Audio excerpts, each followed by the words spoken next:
Bilang ko sa dagat na apoy, di makahinga sa init na dumadaloy. Ialay mo ang bagong pag-asa sa tulad kong nasadlak sa pagkakasala. Provincial Jail, kasaysayan sa mga tinugang ang inakabuhi, naging bahin sang Provincial Jail. Sa diin ang apat kapamusod sang pader, naging lulubngan sang ilang mga handom kag mga kalipay, nga naging saksi man sang ilang mga pag-antos, kag kabudlay kag paghinulsol. Litong-lito sa nakakabingin ingay, di makatawid sa malawak na lakusan. Ialay mo ang bagong pag-asa sa tulad kong nasadlak sa pagkakasala. Provincial Jail, makig-upod kita sa ila pagpanarambiton, kag makigbahin kita sa ila kalipay, kag pag-antos, nga ilaman na agong sa Provincial Jail.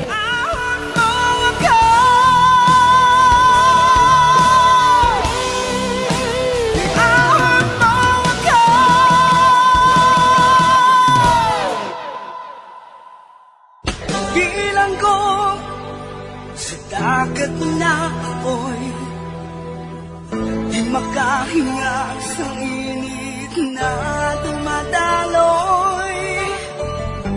Ialay mo ang bagong pag-asa sa tulad kong nasadlak sa pagkakasala. Sa liwat maing adlaw sa inyo tanan mga palangga na mga tagpalamati, sa karon nga adlaw padayuno naton ang sulat, nga ginatagan naton sang kabuhi, diri sa ato panatuntunan, Provincial Jail. Iahon mo ako sa nagliliyap na apoy, na aking matikman ang tamis ng sandali. Bahin sang nagligad, ginsaysay ni Crispin kung anong ginhalinan kun nga nga nagbuang si Flora. Kag dito ko nahibalan tanan ang pagkatawo ni Crispin, kag ang parte sa 7 ka uwak. Diri sini nga bahin mapadayon ang akon pagsaysay diri sa Provincial Jail. Karon nga nasugay ko na sa imong kamaturan, Federica. Kabay pa kong tali, kanahangpan mo na ako. Ginsugid ko sa imong tanan, bangod kinahigugma ko ikaw. Kag hindi ako maluyag nga madula ka sa akon. Bisan pa madula ang tanan niya kwarta sa akon. Kag nakahibalo ako. Kakon mabuyag-yag ina. Mangita sa iya kinamatarong si Tamara. Tungod mahibala niya, nga sulo lang siya nga manunubli. Wala ko nagakanugon nga madula ina tanan sa akon. Kung madula ka man sa akon. Oh, Wala sang pulos sa akon ang tanan. Nasa ulo ni Flora ang nursery rhyme, gagin patapik ni Lucy sa dingding. Sa sina, hindi siya makapanugid parte siya na buhat. Kag sa sina, hindi man mabuyagyag ang matuod ko nga pagkatao. Kag nagaduha si Gaston sa 7 ka uwak nga to. Nakasatom siya nga may labot ato sa kabuhi ni Flora kag ni Lucy. Kag amoy na nga masami siya nga nagabalik dito. Si Gaston may handom nga ang kunon ang tanan nga mangga di Tamara. Kag ginhimo ko man ang tanan nga paagi. Agod nga mapunggan siya. Apang may nakauna sa akon. Sang nagakutkot siya sang duta, Malapit sa idalom sang misitas, may nagtiro sa iya. Kag amoy nang ginapangita subong sa mga pulis, hasta subong. Initanan, ginsugid sa ako ni Lucy. Kag bisan paano, ginaprotektahan ko sila. Sila ang gingilala ko nga akon iloy. Kag bilang balos, ginhimo ko ang tanan. Agod nga mapadako ang negosyo nga ginbili ni Papa. Nakasubo ko nga naglikom ako sa imo. Naglikom ako sa imo, Federica. Bangod sa kahadlok nga madula ka sa akon. Apang natuman gid man ang akong ginakahadlokan. Ang ginapatihan ko nga hindi mabuyagyag ang parte sa akong pagkatao. Ang parte sa 7 ka uwak. Pero wala sang butang nga hindi mabuyagyag. Ginatahod ko ang imo pamatod. Paalam, Federica. Hindi mo na ako makita liwat.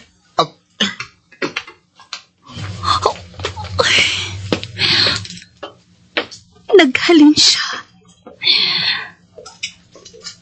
Amo galiin ang ginhalinan sang 7 ka uwak. Nga masami nga nagapamahog sa akong tangko. Ang 7 ka uwak nga nagwasak sa akong damgo para sa amo ni Crispin.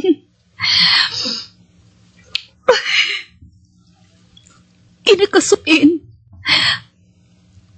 Wala ko maglaom nga badula ang tanan bangod lang sa isa kalikom nga ina. Wala gid ako maglaom. Wala, Crispin.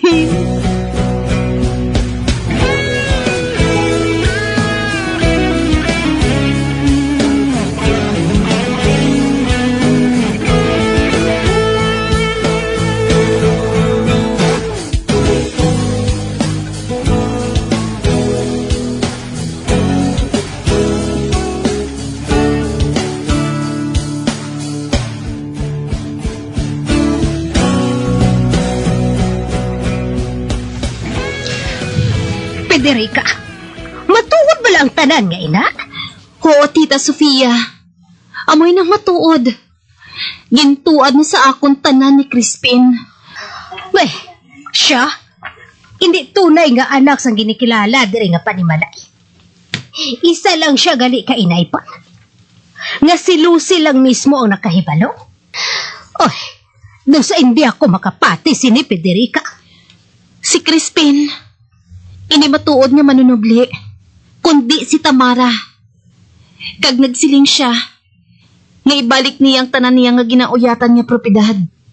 Ibalik ko nun niya ini kay Tamara. Kag paano siya kung amo sinang matabo? Uy, wala akong makahibalo, Tita Sofia. Si Lucy lang ang nakahibalo sang likom nga inha. Amo galiin ang likom nga hindi dapat mabuyagyag. Ganigin butang siya sa laragway sang 7 ka uwak. Kag ang madumduman lang ni Flora, among ilalikom nga duha. Oh, Diyos ko! Makaluluoy man si Crispin. Paano inyo kasal? Wala sang kasal nga matabo. Buhi ang iya asawa. Kag suno kay Crispin, mapasugot ang iya asawa nga magbulagay sila kung hatagan niya inisang 1 milyon. Ano? 1 milyon? Oo, tita. Amoy ng kabayaran sang iya kahilwayan sa iya asawa. Gold digger gali siya kun amo. Kag nagpasugot man bala si Crispin sa gusto sang asawa niya. Wala na ako makahibalo. Bangod nagsiling na ako. Nga natapos na ang tanan sa amon.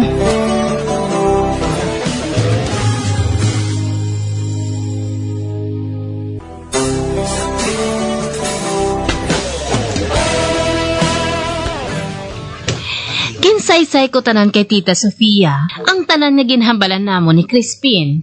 Lakip na diri, nga hindi siya ang matuod nga manunubli, kundi si Tamara. Sa pagpadayon ko pagid. Tita, luyag ko na nga magpalayo, anay diri.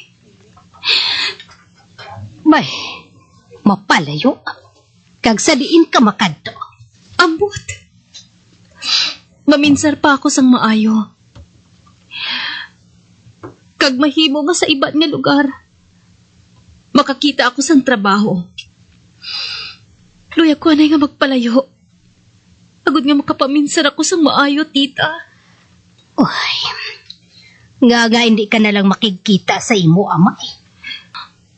Oh, sa akon amay? Makikita ako sa iya? Nagasulatay kami nga duha. Kag luyag ka niya nga makita. Apang wala akong makahibalo kung sa diin siya, tita. May ginhatag siya nga adres sa akon. Ihatag ko ina sa imo. Gani kung makapamatuod ka na, nga makikita ka sa iya. Pahibal alang ako.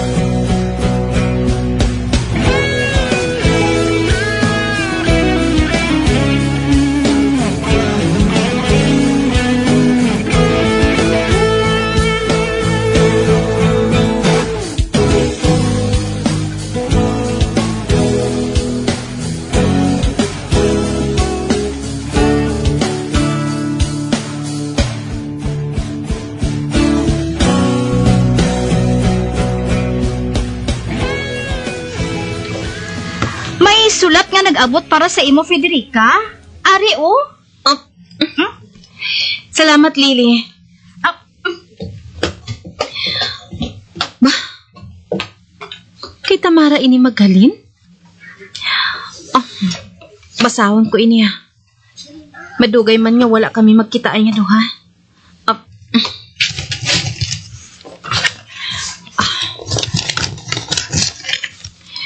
Ari, basahon ko ini. Dear Federica, nadumduman mo bala si John? Classmate ko siya sang una sa university. Kag nagapangaluyag siya sa akon. Kag subong nagkita ay kami liwat. Isa na siya kapastor. Imagine, isa siya kapastor sa isa kasimbahan nga bahin sang Mindanao. Kag suno sa iya ang mga tawo didto, tama pa ka inosente. Kag nagakinahanglan sang bulig, labi pa ang mga bata. Imagine, nagpangayo sang amot sa akon, agud nga makapatindog sang simbahan didto. Kag Federica, ginhagad niya ako nga mag-upod sa iya didto. Agud makita ko ang matuod nga kahimtangan sang iya simbahan didto. Kag ambot kun ano ang nagsulod sa akon kaisipan nga mag-upod kay John pakadto sa malayo nga lugar nga wala malambot sang sibilisasyon.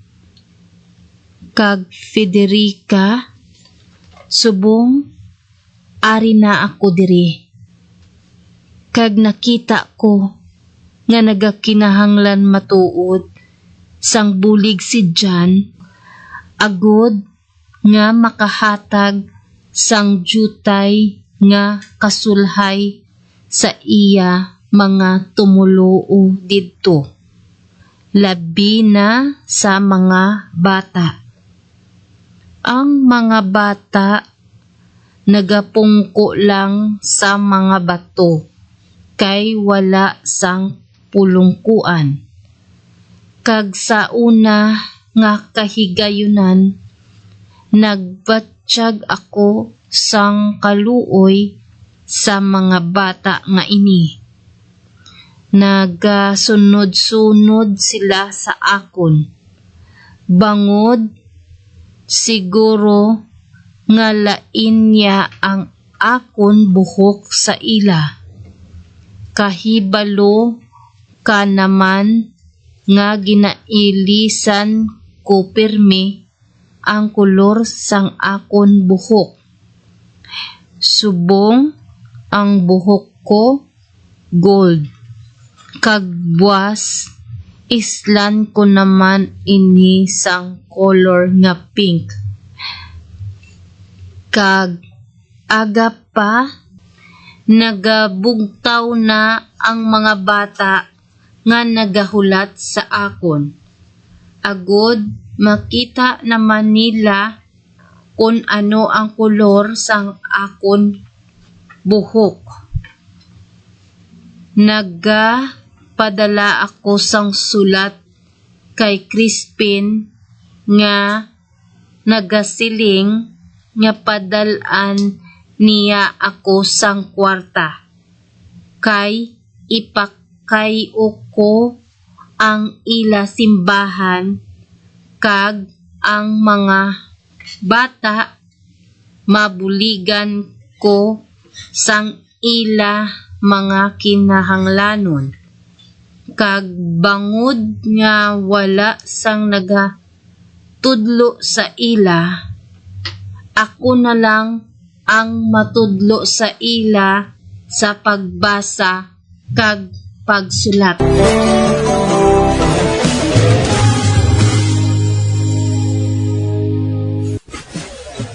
Bilang ko agad na ako'y magkanya sa gilid na tumataloy. Alay mo ang bagong pag-asa, at sa pagkakasala. Magadiyan sa nagiduli sa pagpabakit, ang mga kasugpon sang sulat ni aton man ginatagan sa kabuhi, diri sa atong katuntunan, probinsya ko. Kag kami dili, sa gihapon walang dinikakalipas sa pagpaganda sa inyo. Gatong kabuban may kasaysayan, ito na lang diri sa atong katuntunan, Provincial Day, DYWB, Bombo Radio, Bandalagan, Sudad San Bacolod, sa direksyon ni Melvin Gatislao.